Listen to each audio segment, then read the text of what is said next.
On the agenda tonight, we're going to be taking a look at André, Rieu and Amira Willighagen, and they're going to be performing O Mio Babbino Caro.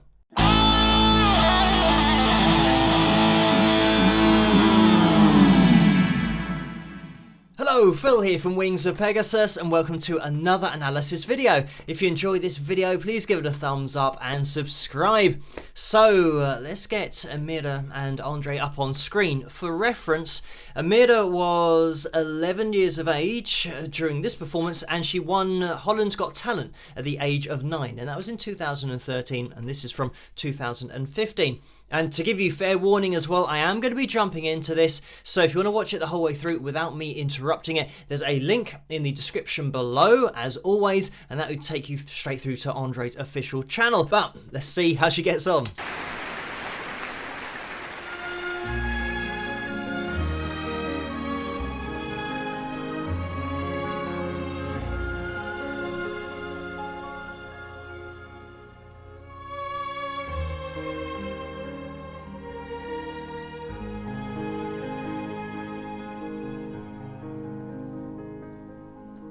O mio babbino caro,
Amira!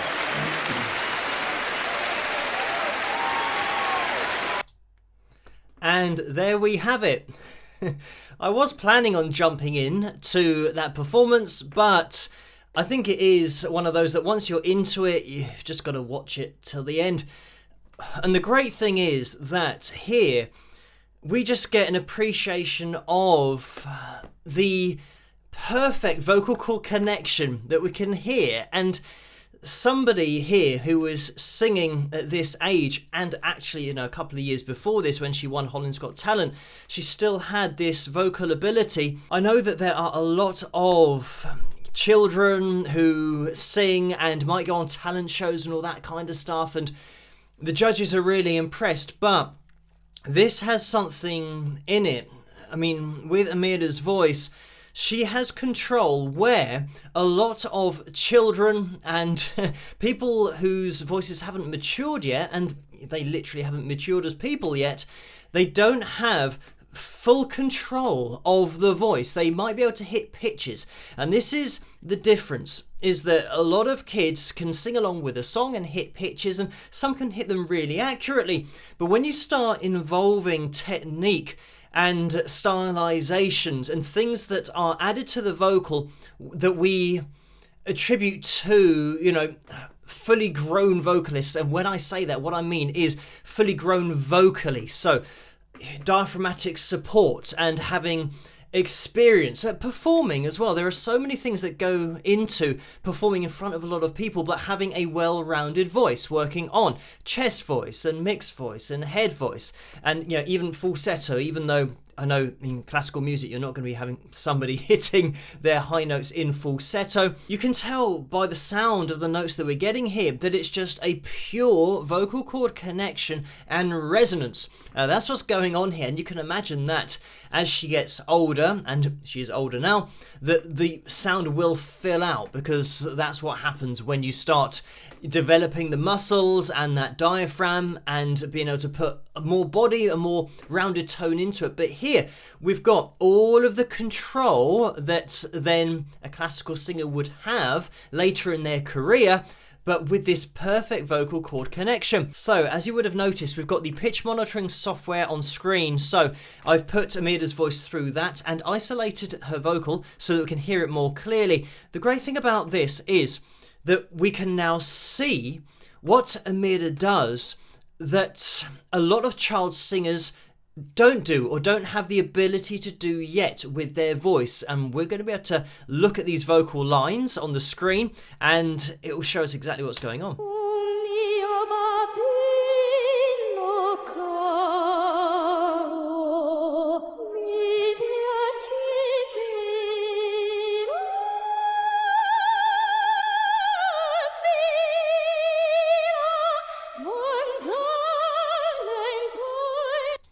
So I'm just going to jump in here because straight off the bat we can see one of those things that you tend to take for granted is the pitch accuracy of just hitting these notes so accurately. And as we go through, we can see on the G sharp 4 just bang on, and she's always going to be really accurate pitch wise, especially going straight into a note without the instant vibrato like this with the C5. She's straight up there and then applies the vibrato afterwards. So if that first part of the note isn't dead on, it's going to sound, a little bit off. You've got to nail the notes dead on if you are singing them straight, which is exactly what Amira does. But the real difference is, and I think you guys are probably already going to know this, considering the amount of vocal analysis videos that we've done, and the thing that all great singers have in common, and something that a lot of child singers don't have yet, is control of vibrato. So, as I let this play through.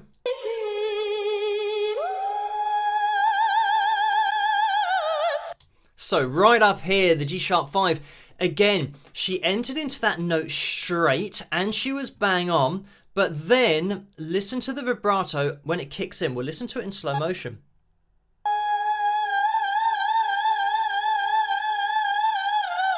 Listen to how even that, and she's actually going above the note here, which is such a dramatic way of singing. And in classical singing, this is what happens. You have this vibrato that starts, if we're singing the note no, straight, in more contemporary music, more mainstream chart music, you have and you just go down a semitone and then just go up to the note, maybe a little bit above. You don't go and go above like that. So you get this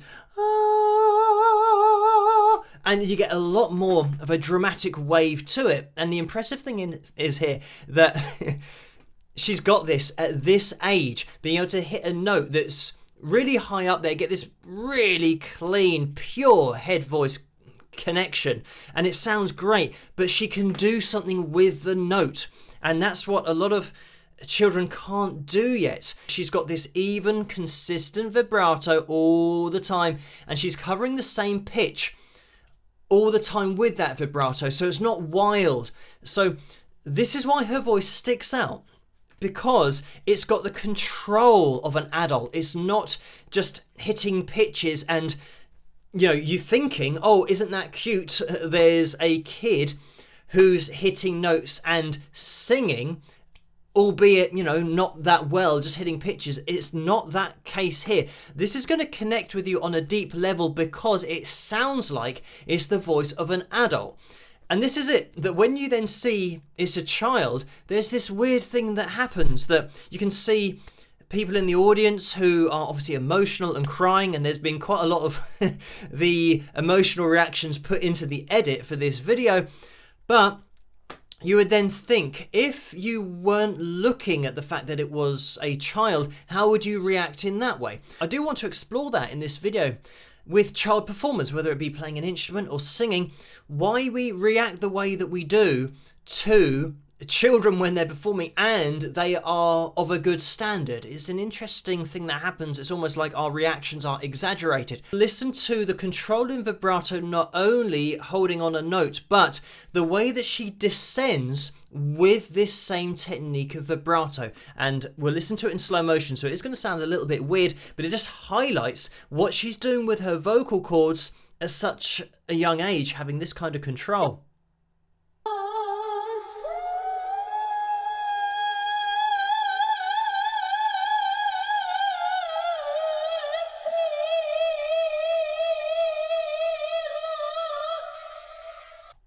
And hearing that in slow motion, you really do get an appreciation of how we're going sharp of the note with the vibrato. And what I love is this descension to this D sharp 5. This wasn't just going no and just sliding down. She had the and she kept that all the way down. Again, this is something that you don't normally get with singers of this age. It's obvious that she has had direction, she's had training in order to be able to do this and control it, but I think it's probably more the case that she has been impersonating singers that she's been listening to and just has a natural affinity for singing, and then the instruction is purely to guide her natural talent or her natural affinity for singing, because trying to teach a child to do this is going to be really difficult if they already don't have that vocal flexibility and understand their voice already. Another thing to throw in there is that the great thing about singing when you're young is that you don't have to learn technique because it's already there. You're using your vocal cords as they were designed to be used. When you start to learn to sing at a later age, that's when the problems come in, because your voice has almost forgotten, or you've forgotten how to use your voice. And, when you're a baby and you can scream all day, and, babies don't think about screaming all day, but their vocal cords don't get tired. They can do it. But then as we grow older, we then start applying our own techniques to our vocal cords, more often than not using them in the wrong way or how they weren't designed. So it means that as you grow older, when you then start to try to learn to sing, and if you couldn't sing before, you might get into bad habits and you start pushing chest voice and you can't release into head voice. I just want to mention André here as well, because he's conducting the orchestra and he's controlling the ebb and the flow of the performance so that it's matching Amira's vocal. And that's such a huge part of it, and it will fly under the radar. Just allowing the orchestra to hold for as long as Amira wants to hold her note for, and then allow the orchestra to get into the next passage and not rush her vocal, because this is all about the lead vocal. That is the focal point, and the orchestra are just supporting that voice. And André just keeps everything so under control here. It's not making Amira rush with her vocal, it's allowing her to do what she does, especially when she ascends, up to this G sharp 5. You can hear in her voice and also see when she's doing that, the concentration that she has in order to get her voice up to that point. But I do want to explore why we have this reaction to kids when they are very talented or they reach a high level at whatever they're doing. It's seen as being more impressive, or we are impressed more. I would say generally in the population, we're impressed more by a child doing something than somebody who's a lot older. And when you break this down, because I've taught guitar for over 15 years, you'll have particular students that have a natural affinity for playing the guitar and they progress more quickly than others.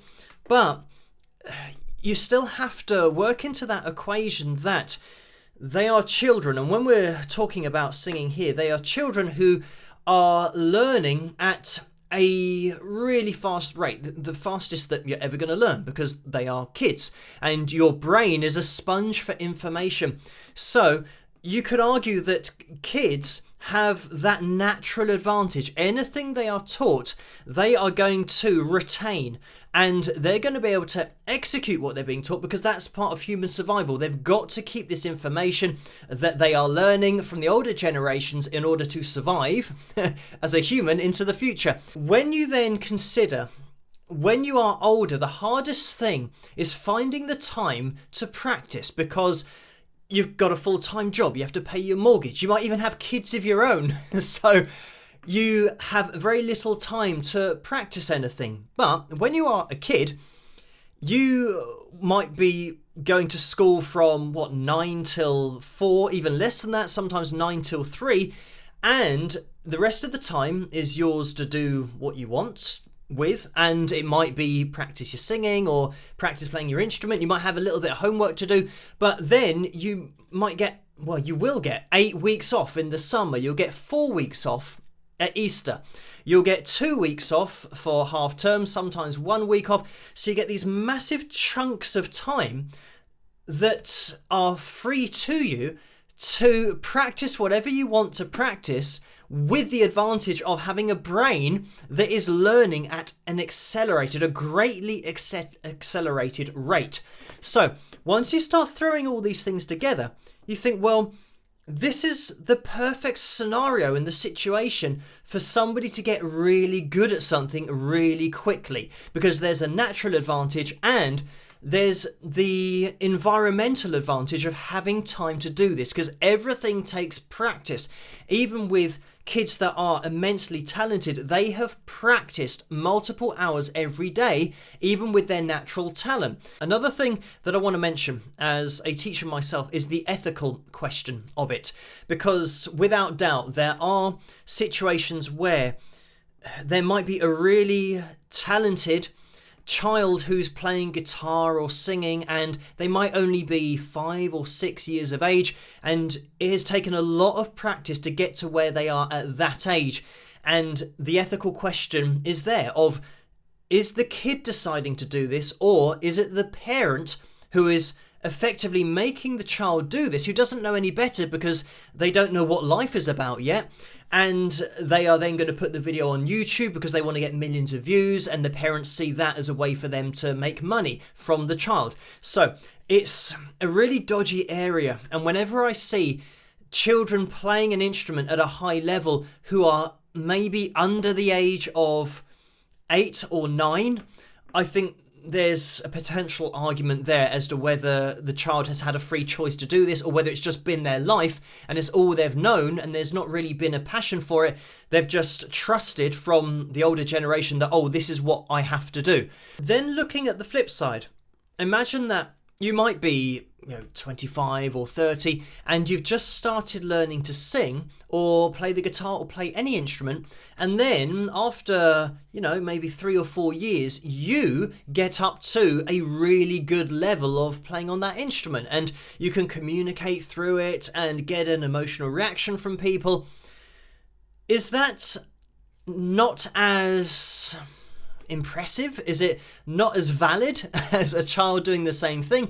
You could argue that it's harder for adults to get to a high level of anything because of their brain, the way that it's developed. It's no longer a sponge, and having the time to dedicate to that activity with everything else that you've got going on in your life. I've always thought that with any talent, with any musical talent, any performance that I've looked at on the channel, it doesn't really matter about the age. You just judge it on its own merits. And for me, it's great to see kids that are really talented, but I know myself, trying to learn to sing at the age of 28, that it's a hell of a thing to do, to dedicate your time and pretty much your life to learning a skill, to try and get it to a level where it's now competing with, or at least accepted as, other singers who have been singing since the age of 7 or 8 or 9, who have had all of that time. Even my nephews,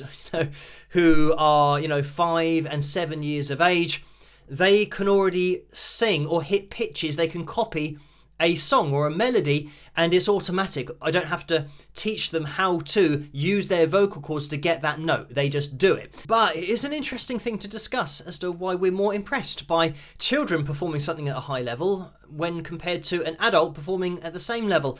And you guys can let me know what you think in the comments section below as to what you think the reasons are. But I don't want this video to go on for too long, so thank you guys for requesting this video for me to take a look at, and keep those suggestions and requests coming in the comment section below. I hope you did enjoy this video. If you did, please give it a thumbs up and subscribe, and I'll see you guys at the next one. Rock!